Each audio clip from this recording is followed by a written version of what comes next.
Oh my god, have I been looking forward to this one. Hello YouTube, welcome back to my Dota 2 strategy series, where I teach you the essentials of playing awesome heroes, all that good stuff, and I think we're actually going to pause the game before the creep waves meet again. Yep, there it is. Okay, good, let's get started.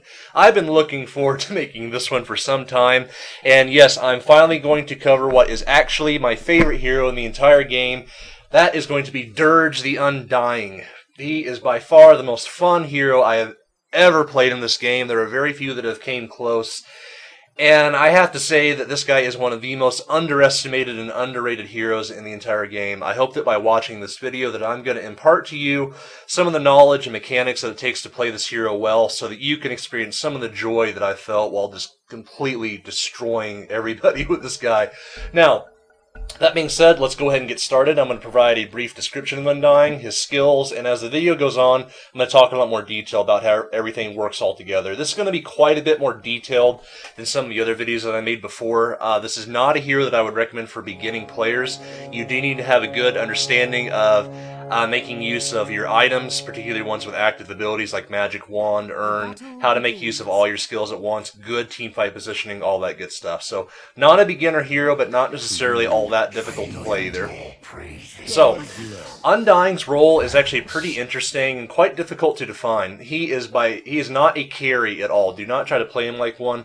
If you ever build any damage items on him, I will hate you forever. He has the worst agility and the worst agility growth in the entire game. So, a lot of people think he's bad because of that. I'm here to make this video to show you that that is not the case, and he is awesome. So, first things first, let's go and talk about our lane setups. We're going to have myself with a Lich against a Morphling and a Luna. This is a really bad lane, by the way, guys, for reasons that you're probably already aware of, but these are two carry characters. They're going to be sharing the farm. Very, very bad idea. Our lane is quite strong. Lich and Undying complement each other quite well. And we're going to have a Puck versus a Bounty Hunter mid. That's going to be okay. I don't think either one's really going to get a huge advantage there. And we're going to have a Skeleton King Zeus versus a Sand King and Darkseer. Very interesting setup on that lane as well. So, first thing, I strongly prefer playing Undying as a farming character, but again, he is not meant to be a carry. Now, I think we're going to see some action right away here, so if we do, I'm going to take a break from providing basic explanation and go into that. What I want you to look at right away is Undying's first ability, Decay. This is an AoE ability that does a strength sap, a 4 strength, gives it to Undying and takes it away from the enemy hero for a period of time, and it also does a fair amount of damage, 40 at level 1 and 160 at level 4. Now the cool thing about this is that this hits in an AoE. What this means is I can hit both Morphling and Luna at the same time, which I do. Morphling does his waveform in, does a little bit of damage, but he's going to get in way too deep here. Get the last hit, that's going to be a first blood. I do make a bit of a mistake here by blocking the Luna, or the Lich rather. Luna's really trying to pursue this until I get off one more Decay. Take a look at this. I brought down her base HP to 340 with 2 stacks of Decay. That's minus 8 strength. I cannot emphasize how strong this is at early levels. Like, let's do the math here. Minus 8 strength. Each point of strength is 19 health. So, minus 8 strength is roughly 160 health, right? Most characters, you know, at these early levels, like Lich, she has 511. Puck, she has 530. Bounty Hunter, 587. Darkseer, 663. Missing 180 health? That's a lot. That's almost a quarter of your entire HP gone. Not to mention, if you're a fairly squishy hero, like, you know, say, Lich, you remove that, that's huge. That is massive. Not only are you removing that HP pool from the hero, but you're adding that to your own. What this means is that Undying he is almost impossible to kill if you get a few stacks of Decay off, and it's going to artificially boost your HP so much, and it's going to bring theirs down. Now, this leads to an interesting effect that I think you're going to notice as you watch this video, if you're not familiar with this hero, is that this can actually kind of be deceiving. While your HP bar is still full, it doesn't matter if you have 380 HP, you still have nothing. So, Luna's taking some good harass here. Pop a Clarity Potion, get my mana back up. So, Decay, very, very good ability. Pretty straightforward in its use. Try to hit as many heroes with it as you can. You can hit all 5 enemy heroes with it if its situation is right. which would be pretty awesome. Nothing wrong with getting an extra 20 strength for nothing. Now, what's cool about this as well is the way that DOTA works is whenever I add this strength to my pool, it's not going to add a flat 76 HP because I stole 4 strength. What this is actually going to do is this is going to boost my strength and boost my total HP up to a proportion relative to the current percentage that it's at.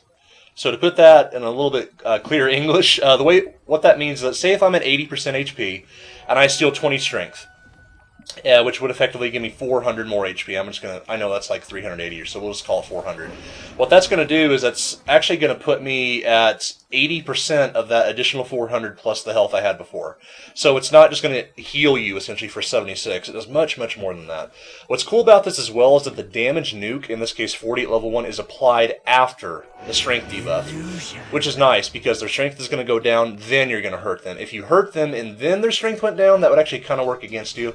If you guys are interested in this more, I do plan to make more videos about stuff like tread switching and how, these proportional values work out. Very, very important to have at least a basic understanding of this stuff, though. And it's pretty vital whenever you play heroes that do have sapping abilities like this. Really, really cool stuff. So you can tell these guys, they're backing off. There's nothing they can do at this point. They've let me get way too far ahead. I'm now level 5. The Luna's level 4, Morphling is almost level 4, but this is an absolute disaster for them. Again, I cannot emphasize enough, you guys got to have strong lanes. You cannot have a lane like a Morphling Luna. Now granted, if they play it well and they get kills, that's okay, but they're not. This lane has been absolutely wrecked. They were double killed within the first couple of minutes, and now Undying is on the loose. So, I want to go and take a quick break here, talk about item builds. What's really, really important on Undying is your mana. While he is a strength-based hero, your mana is absolutely critical. You cannot do anything without your mana, and Undying without mana is actually pretty damn useless. So that is his one big weakness, is you got to keep your mana pool up. You probably noticed that I picked up a very early Ring of Basilius right at the start of the game, followed by an Urn of Shadows.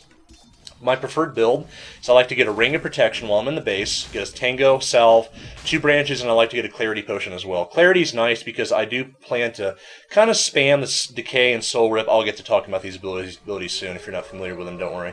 But I like to spam these abilities quite a bit because he is one of the most powerful First Blood heroes in the game. Going back to talking about powerful lanes, Lich and Undying complement each other quite well. Lich has pretty strong nukes. He's able to get in there, slow the enemy. Lich does not need farm, so he's able to support me without taking last hits. Undying does need farm. I do not recommend playing Undying as a pure support hero, because you have to be able to have the abilities to get into a team fight and stay alive. As you're going to see soon, Undying is a massive team fight presence. Totally with my Decay there, which kind of sucks. Going to use a Soul Rip there, so that does a lot of damage. Alright, so I do get engaged on by the Sand King here. Going to throw down my Tombstone, get some zombies running out here. I'm going to take quite a big hit from both the Luna and the Morphling. I'm going to go ahead and use the Decay. That's going to boost my strength up a little bit, take his down. Zombies are slowing him. Good finish by the Lich. I do make a pretty vital mistake here,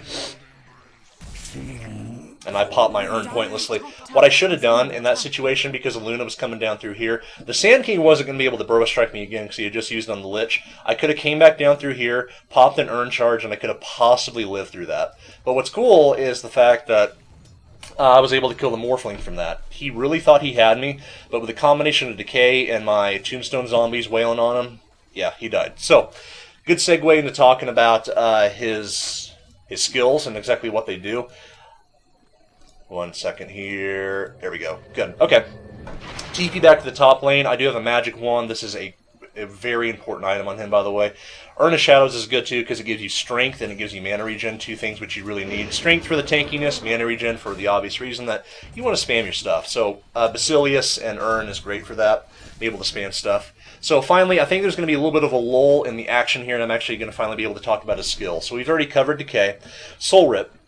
What Soul Rip does is it's going to take the number of units around Undying, both friendly and enemy, hero and creep. It's going to take all the counter units around him. You can use this as a... Go and hero chase real quick. You can use this as either a nuke to damage an enemy unit, or you can use it as a heal to heal an allied unit, including yourself.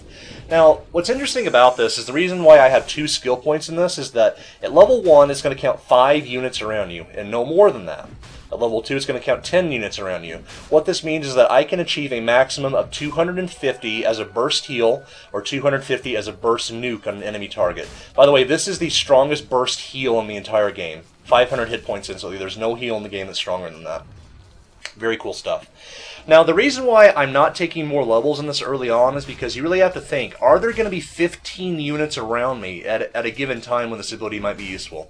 Early on in the game, odds are the answer to that is definitely no. To have 15 units around you, or even 20 at level 4, you're going to have a creep wave around you. You're probably going to be in a 5-on-5 team fight. This is an ability that is much better left to be skilled later in the game. Might have a little bit of action here. Lich is a little bit out of position. Sand King's going to Burrow Strike. I'm going to throw down my Tombstone immediately. Throw down a Soul Rip to do a lot of damage to him. Nice Lich ulti going down. That's going to wipe out Luna almost immediately. Getting into a fight here with the Morphling. Now here's where things kind of get fun. So, I want you to look at as the zombies are actively slowing him. I'd use an offensive Urn Charge, use the Decay, one more hit, Morphling does go down. So, Tombstone.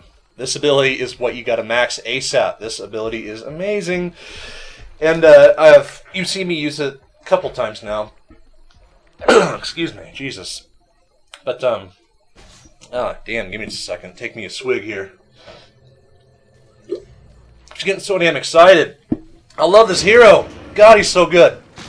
Use a Soul Rip for a nuke there. Good stuff, see, because I knew there were at least, 8, maybe 10 units around me, so that'd be good for a nuke on the Bounty Hunter. Now, what Tombstone does is this places a unit on the battlefield, stationary Tombstone, that spawns zombies around it to all enemy units within its vicinity. Scales quite well as you level it up. Its duration goes from 15 to 30 at level 4. Its radius goes up to 1,000 at level 4, which is quite large.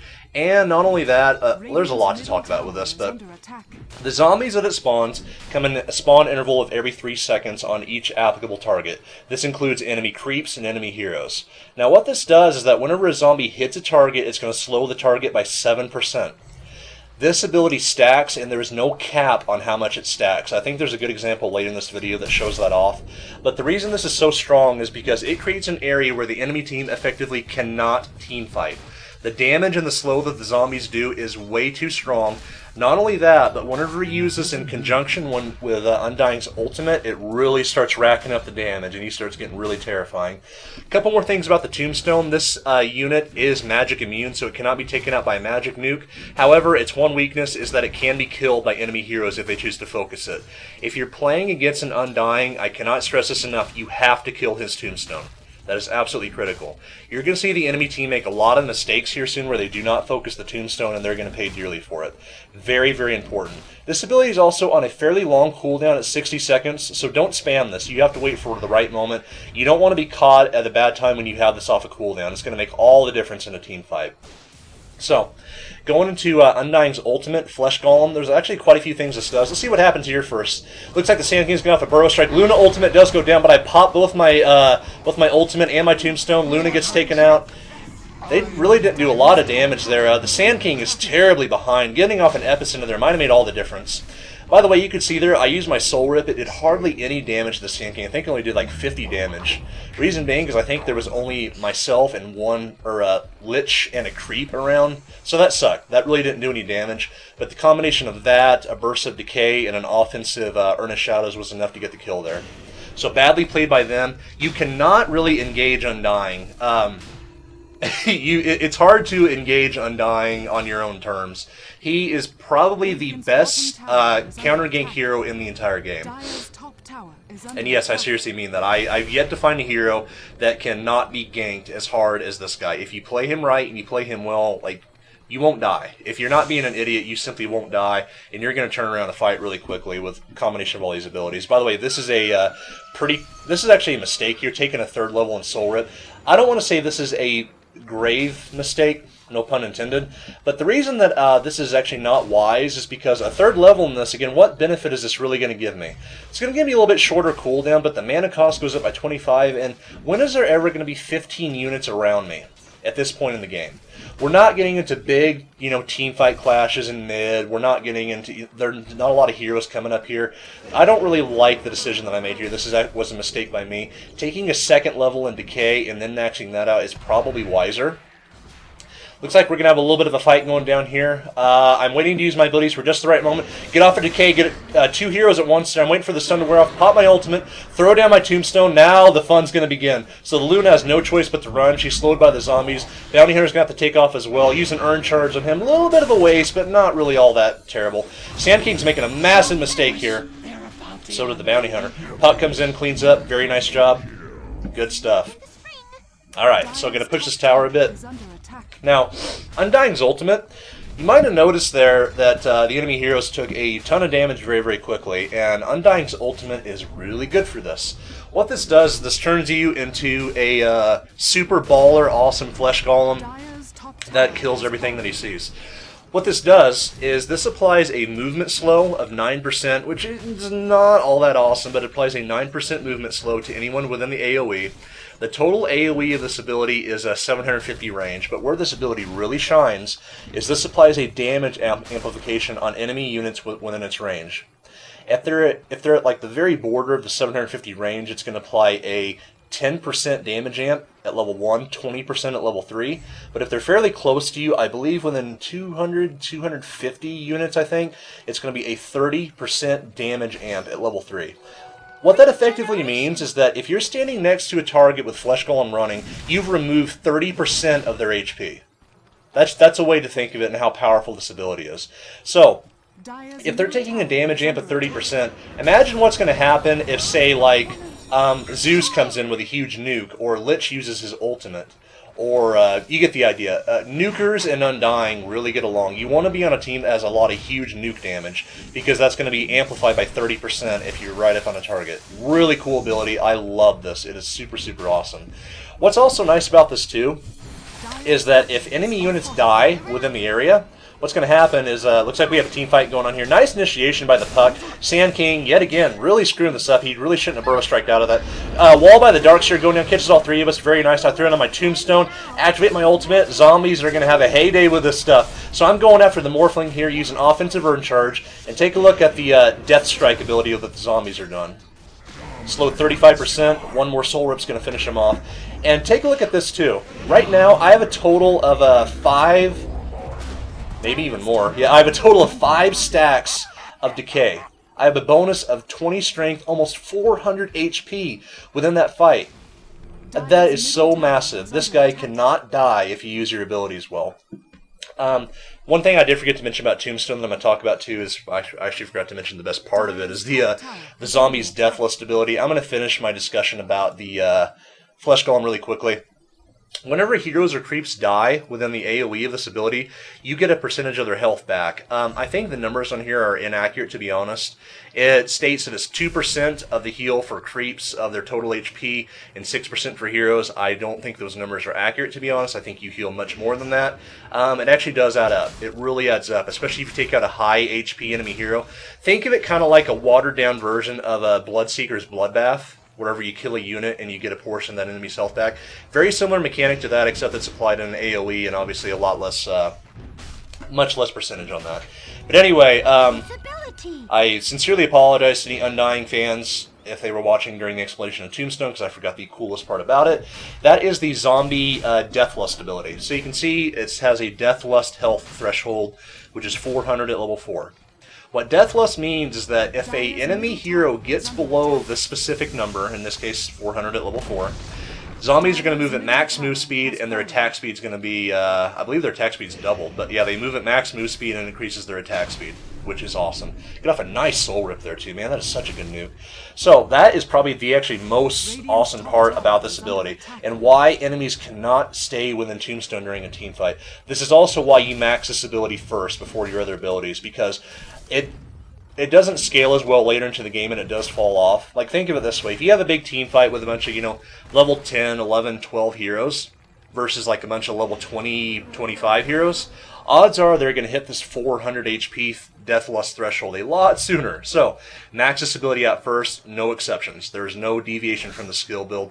I normally don't like saying that about skill builds, but this is one hero where I will say that. These guys are not going to get away with this, by the way. Use a Soul Rip to heal the Lich back up. Morphling's coming in on this. I think he's going to regret this decision, though. He's starting to realize he's not going to be able to get a kill here. My mana's running very, very low. I did make a few mistakes in my skill build this game, which I'm going to talk about. Get off a Decay using offensive urn charge. I think he's going to be okay. Yeah, he's going to wait for him. He's going to be all right. I could have maybe pursued that, but I decided to back up. Yeah, the Luna was coming, so. Very, very close, though. He almost died to that. All right, so. Again, I normally say be very flexible on your skill builds. This is one exception. Match your tombstone first, no exceptions. You can take a couple different routes on the Soul Rip Decay argument. I advise always get 2 points in Soul Rip, but max out your Decay afterwards. I really, really advise that.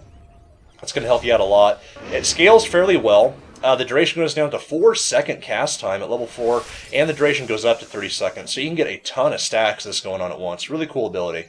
Now, the mistake I made in my item build here is the fact that I don't really have a stable source of mana regen right now. I get in way too deep here. Nice nuke by the Lich, though. Really good ultimate by him. And I want you to notice that whenever that ultimate hit the Bounty Hunter, he took a ton of extra damage because I had the Flesh Golem running.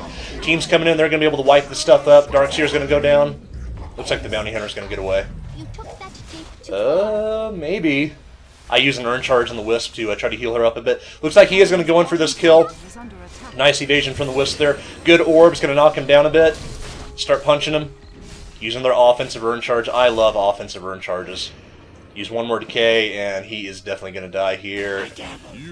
Oh my god. That was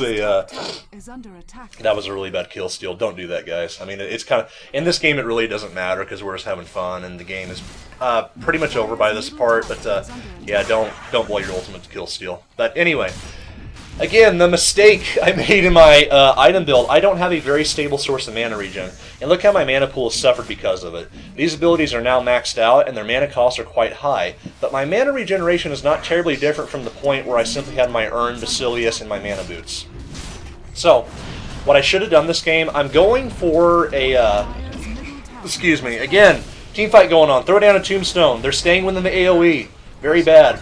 Epicenter Grenades by the Sand King, not all that great though. Skeleton King does go down, but as you know, he can't die because he's awesome. Now look at what's happening here. They're staying with this AoE. Zombies are tearing these guys apart. You cannot underestimate these things. Morphling now has... He's bouncing between like 10 stacks of the slow. He was being slowed by 105%, 126%. You cannot leave this tombstone up. If we had any allied hero within this, or... Just imagine if we were still in that team fight. Like, if we didn't have to back off. Tombstone is devastating. You cannot stay within this AoE. You have to kill that thing. They made a huge mistake there. Notice how they ran through, and they completely ignored the tombstone that was right here just to try to chase us. Huge mistake. Cannot do that. Very, very important stuff. So, mana regen. I've been going for a Bloodstone this entire game, but the mistake I made was I was skirting around it way too much. What I should have been doing is I should have finished either my Soul Booster or my Perseverance first, instead of, you know, picking up my Vanguard there, picking up a Point Booster there, blah, blah, blah, blah, blah. You need to focus on one item and finish it. Vanguard is very important, by the way. There's a lot of items you can go on Undying, which I'll talk about a little bit later in the video, but Vanguard is very important, should be one of your first big items. You really need the health, you need the damage block, and you need the HP regen. Extremely beneficial tank item. You're a tank. You're meant to get in there and soak up damage. You're meant to get in there, let your carries, let your nukers have a hell of a good time. But honestly, what usually ends up happening, you get all the kills anyway. But that's okay. That's because Undying is the best hero in the game. So, Bloodstone is done. Mana regen, I now have no problems whatsoever. That brought me from 4 mana regen per second to almost 14 per second. So I no longer have any mana problems whatsoever. This is good. This is the most important item on Undying, in my opinion. Bloodstone is made for this character. You need the health, you need the mana, you need the HP regen, and you need the mana regen. Every single stat benefits this hero. Like I talked about in an earlier video where I played Leshrac. Again, bad initiation by these guys. You don't screw with Undying. I pop my ultimate, pop down my tombstone. They're going to choose to stay and fight. Get off a 500 damage nuke on the Luna. But keep in mind, by the way, you know, I'm not factoring the magic resist, but I had a full 20 units around me. Huge nuke from Soul Rip. Morphling's definitely going to go down here. I get a horribly whiffed Decay there. Again, offensive Urge Charge used on the Darkseer. One more nuke and he's going to go down. Yeah, Undying is awesome kill lines. Use the Soul Rip on the Lich to make sure he stays alive. Again, Soul Rip, what I recommend using this ability for in most cases is it's way too strong of a heal to ignore. Undying is probably the best medic in the entire damn game. Well, Chen is probably a little bit better. Actually, no, Scrooge, Undying's the best medic, too. Undying, that's also why I kind of like having Urn, is it synergizes well with your Soul Rip. You have 2 really good heals in your character. You can pop for a 400 Urn heal, or use it for a little bit more damage on a target if they're trying to run away from you, which usually they are going to be. Or you can use it for an instant... Excuse me. I'm taking another swig here. Oh, that's the stuff. Get to talking too damn fast. There's so much I want to talk about this hero. So, again, Urn of Shadow is a really good item in the sky, but Soul Rip is way too good of a heal. 500 heal if there's 20 units around you on an ally. Man, that is huge. That is so, so huge. But again, the nuke on an enemy target is awesome too. You got to factor in, they're going to resist some of it due to magic resist, but still, this is a massive, massive nuke. There's not too many nukes in the game that are bigger than this either. Sand King pretty dreadfully out of position again. Get off 1 Decay on him. Looks like the puck is going to go in for a silence. I think he's going to be okay, unless his team comes in and tries to help him, which would be a huge mistake. Wall going down by the Darksteer, kind of a waste. Don't really necessarily agree with that. The reason I say is because he doesn't have any of his team to back him up anyway, so we're not going to chase him to the base and kill these guys. Bad positioning by the Lich, by the way, because what he should have done is he should have ran down through here to join us. But if they had anybody right here about to defend, which honestly they probably normally would have because this replay is about to push up, they could have easily came down here and taken out the Lich. So positioning, very, very important stuff. Don't think I need to emphasize that more. Playing a hero like Undying requires that you have a good knowledge of this. Again, this hero, while he's not terribly complex to play, he's harder to play than the other heroes I've featured in my videos so far. You need to have a good understanding of team fight positioning. Where to throw your tombstone is very important. Because if you just throw down your tombstone right in front of them, and their Morphling didn't get completely wrecked like he did this game, they're just going to auto-attack it a bunch of times and it's going to die. And then your contribution has went massively down. You got to protect your Tombstone. One really cool thing about Tombstone is that you can actually Soul Rip to heal it. Tombstone is magic immune, but the exception to that is you can use your Soul Rip to heal it. It's good that it's magic immune because if someone can't use a magic nuke on it, take it out instantly. Zombies are also magic immune. This is nice because you can't clear them out with AoE damage, say Darkseer's Vacuum, or you get the idea. Zombies are magic immune, which is great. You got to auto-attack them to kill them. So, still coming into here. This game is pretty much over at this point, so this is a good time for me to talk about where would I go from here in my items. My setup right now, my core is completely done in this, but Bloodstone is your core. This is really about the only item you truly need, but you've got to have Bloodstone. Where I could go from here is I could go for something like... Let me get rid of this real quick. Get rid of this. Bear with me, guys. I apologize going to Hero Chase. Okay, so from here, I could go for something like a Shiva's. Both of this benefits Undying greatly, and the slow does as well. Intelligence is great because you need a big mana pool. Armor is really important on this character because you got to get in there, you got to tank stuff. Pipe of Insight is an extremely good item on Undying because you're going to be an initiator. You're going to be the guy that walks into a team fight and starts soaking up all the nukes right away. Having the spell resistance and being able to pop pipe, very important. This is a great item on Undying. Highly recommended. Blade Mail is extremely good. I don't recommend getting this until you have your soul, your soul stone finished. Very important distinction that I want to make there, or bloodstone rather. If you don't have your bloodstone finish, you're not going to have the HP to maintain this. So Blade Mail is great. Definitely recommend picking that up. You can go for something like a heart. A heart is also very good. Yeah, these guys gave up by this point. Again, this game was a bit of a stomp, but the way you got to play Undying, you got to be aggressive, you got to get first blood, you got to get in there, kill the enemy over and over and over, make their laning experience absolutely miserable. This guy is one of the strongest laners in the game, one of, if not the best early game heroes, retardedly strong team fighter, favorite hero in the entire game. If you have not played him, you got to try him out, man. He is amazing. So, take a look here at the final score screen, wrap up my thoughts, go from there. It's not going to be a terribly big surprise here, but again, what I want to point out is with our lane, I was sitting in there farming, having a good time doing my thing, but what's important is that the Lich and I were playing aggressively and taking advantage of the fact that Morphling and Luna had a really, really bad lane. If you see a mistake like this, you got to attack these mistakes. You got to punish players for doing stupid things like this. You got to go in there, be aggressive, kill them over and over and over. Undying is probably one of the best first blood heroes in the game. Other lanes that work really well for him are support heroes that have stuns or slows, like Crystal Maiden and Venomancer are probably two of the best supports you can ask for if you're playing as Undying. So definitely give that a try. And yeah, going to go ahead and wrap this up. Thank you guys so much for watching. Would love to hear your thoughts in the comment section if you have any questions. And yeah, go out, have some fun. Thanks for watching.